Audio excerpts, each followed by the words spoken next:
Then I stupidly told myself, oh, you've always wanted to write. You'll be free to write. Then something in me said, no. At 60, you will be too scared to start something. You will feel you are too old. Then you won't do it. Start now so that by the time you retire, you have a book out. Guess what? When I retired, I had 5 books out.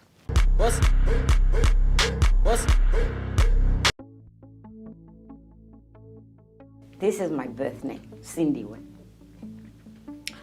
I have no nickname. Oh yeah, I used to have a nickname a long time ago. One of my uncles, I suppose, my father's cousin, used to call me Noma Dikaza. But nobody knows that now. And he was the only one who used that. What do you identify as? A human being. A humanist. Really somebody who embraces all life, human and non-human, all living things. Interest, being interested in life, my own and the life around me, the life of human beings, those I know and those I do not know, the life of living things, animals and plants, the universe, the generosity of the universe, that through its bounty we live. I live because I'm interested in that. Sometimes because I'm interested, it saddens me that we take the universe, we take the environment so much for granted, and we abuse it, thrash it. What has made it? I think I have made it to my own reckoning, because I look at especially women writers, people under 40, people under 50. Those are all children to me, young people. And I mean no disrespect by saying children. When I look at black writers who are female in this country, I know I have made it, because I took a vow when my first book came out. In 1990, I was already, 47? And I was living in New York. I was invited to my first writers' conference here at the University of Cape Town. I came, and during the discussions, a professor stated a fact I knew but didn't know. We know a lot of things inherently because of the way we live. There are facts you know, take for granted even, but you haven't studied them. You haven't gone, there was no Google then, you haven't Googled them to see the specificity of that fact. I knew that as black women we didn't write. This is 1990. For these professors to stand up there and explain to me something I knew, but give it depth, give it, essence, a staggering essence, a painful essence. Since black African women got published in this country, 1990, this is within living memory. It's not like Nongqawuse in 1850 this or 18... Since black African women writers in South Africa started writing, in 1990 only 5 had been published. Then he went on, he expounded on this theme, that throughout Africa, but also here, African women writers will write either a novel or autobiography, 1 or 2 books. If it's a novel, there's a lot of autobiographical material, and then they stop. I made a vow right there and then that I wouldn't write only autobiography. My first book was part 1 of my autobiography, To My Children's Children. I wouldn't stop at autobiography. I wouldn't stop at 2 books. I would write anything and everything. I would break the mold, because I realized that part of the reason things don't happen is because there are no role models. If you don't see people who look like you do something, How on earth are you going to dream of doing it? You know, dreams are like madness.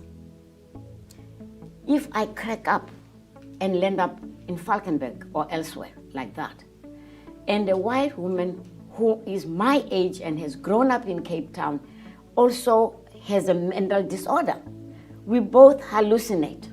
Guess what? We are never ever going to see the same things. Hallucinations are culture-based, so are dreams.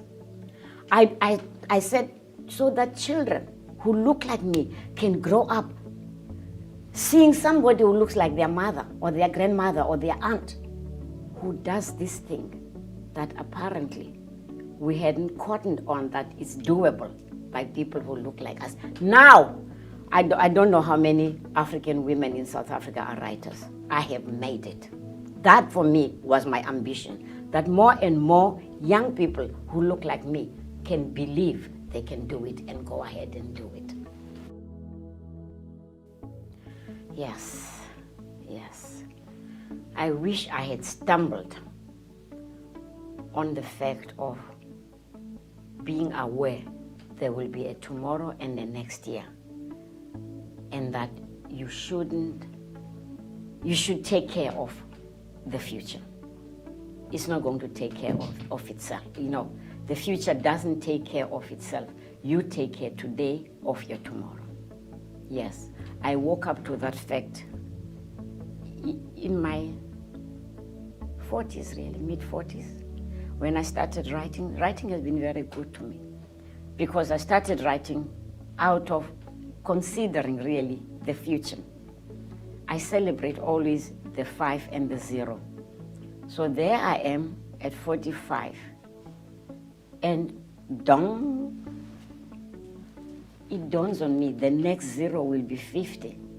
And then, oh my God, after that it will be 60 and then the United Nations will say goodbye. What will you do at 60? Then I stupidly told myself, oh, you've always wanted to write. You'll be free to write. Then something in me said, no. At 60, you will be too scared to start something. You will feel you are too old. Then you won't do it. Start now so that by the time you retire, you have a book out. Guess what? When I retired, I had 5 books out. So I look at, sometimes I forget. I've had until the end of this year. I don't think I want to do it, and I don't think they would want me to do it. At UWC, I'm part of a team of 3. We do something in a program called UWC Creates. We encourage writing. The other one is Meg van der Merwe, who does the English, and this Xhosa. And then Angie Groch does the Afrikaans. Last year, it dawned on me that I had been there. This will be for 4 years. Then I thought, my golly, if I'd known that these annual contracts would be 5 when I got the contract for this year, I could have started a PhD. Then I thought, just because you wasted 4 years doesn't mean you must waste the next one. So I enrolled. I'm busy with my proposal for a PhD. Why not? So one has to look at the future, both in terms of the money and in terms of the interest, staying interested in your life and in the life around you. Yes. You know, today I come from poverty, but today if I have nothing in the house to eat, it's because I was too lazy to cook it or too lazy to go and buy it. I can never again be as poor as I once was. Part 2 of my autobiography, Forced to Grow, starts with the sentence, I was a has-been at the age of 23. By 23, my life was already over. And there were days I had nothing to eat or to feed the children. And so that taught me. After 4 years of working in domestic work and having no money and having no job at times, scrubbing sheep heads, developing things in Lok, scrubbing sheep heads and doing all sorts of things. When I got a teaching position, I started then to know that if I work for a year, I shouldn't spend all the year's earnings so that if I ever lose a job, I should be able to look after myself for at least 6 months before I start going to friends and relatives. I shouldn't lose a job today and next week I can't pay my rent. No, no. Angry, waiting for my freedom. The freedom to be me, the freedom to walk the streets without having to worry I can't take out my phone, somebody's going to snatch my bag. I live near the sea. I love the sea. I live near the mountain. I have both. I can't go vagabonding all over the place as I feel. I'm very angry at the mounting violence in this country. Violence against everybody, but because I'm a woman, particularly, violence against women and the elderly.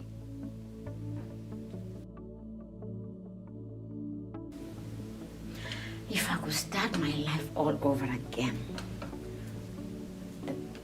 I would plan my children. They wouldn't be oops children. Oops, I'm pregnant. Oops, no. I would plan my children, and maybe I would start the way I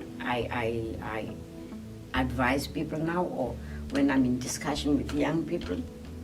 I would follow the example of the birds. First build my nest before I lay my eggs. I would start by having the infrastructure, preparing very well for my children so that their lives would be better organized from the point of view of, stability, where they live, where they go to school, what they eat, what they are exposed to. I would have children when I could take them on holidays once upon a time. That kind of, I would have an easy life having children next time. If you find, as a human being, if your brain, your intelligence warns you something does not promote your well-being, that's when you quit. Having said that, I know a lot of things are addictive. Like love relationships, you can be, one of my books, one of my novels is around relationships that become toxic. And yet women stay in male-female relationships, that heterosexual, relations that have become, toxic. That's when you quit. You don't quit because somebody has killed you. It's too late. You quit when as soon as you discover that something doesn't serve you, that's when you quit. Simple. Dreams are what makes life worth having. And there is always another hill when you get to the top of this one. Be grateful for the dream you had and cherish having it and working in that bubble. If it doesn't work, it wasn't the real one for you. Dream on. Dream on. A dream may look as though it did not manifest, but the fact that you took that journey, that's part of the reward you get. The reward in doing things is the growth in you of having walked that path. Never feel sorry you had a dream. No.